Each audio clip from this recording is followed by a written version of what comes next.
il y a un problème de desserte de toute la ville de Conakry. Ce problème est en voie d'être résolu à travers les accords que nous avons signés lors de la visite du président de la République en Chine pour le financement d'un projet que nous appelons chez nous le projet d'alimentation en eau potable de la ville de Conakry.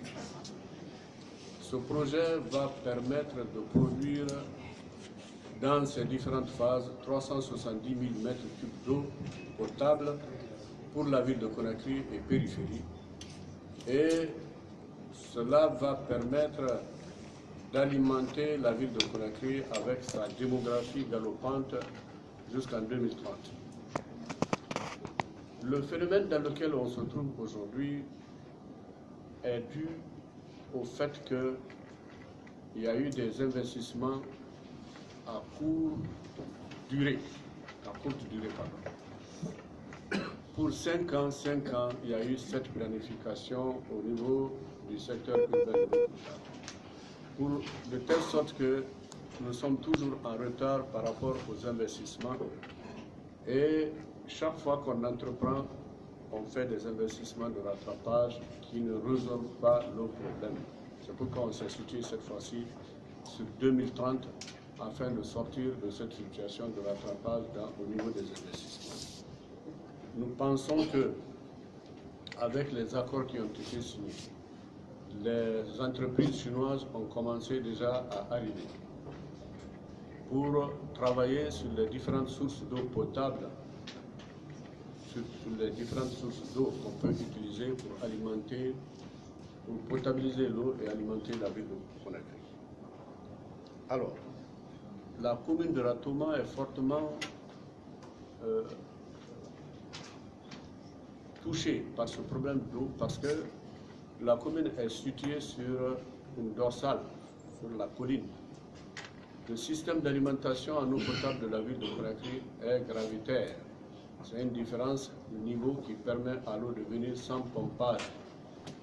Alors, ceux qui sont sur les hauteurs, il est possible quand il n'y a pas la quantité d'eau suffisante, il n'y aura pas la pression d'eau suffisante aussi pour permettre à ces citoyens de la commune de Ratoma situés en hauteur à avoir normalement de l'eau. Donc la SEG est obligée de travailler nuit et jour, fermer par là, ouvrir de l'autre côté, déshabiller Jean-Paul pour habiller Pierre, Jean-Pierre.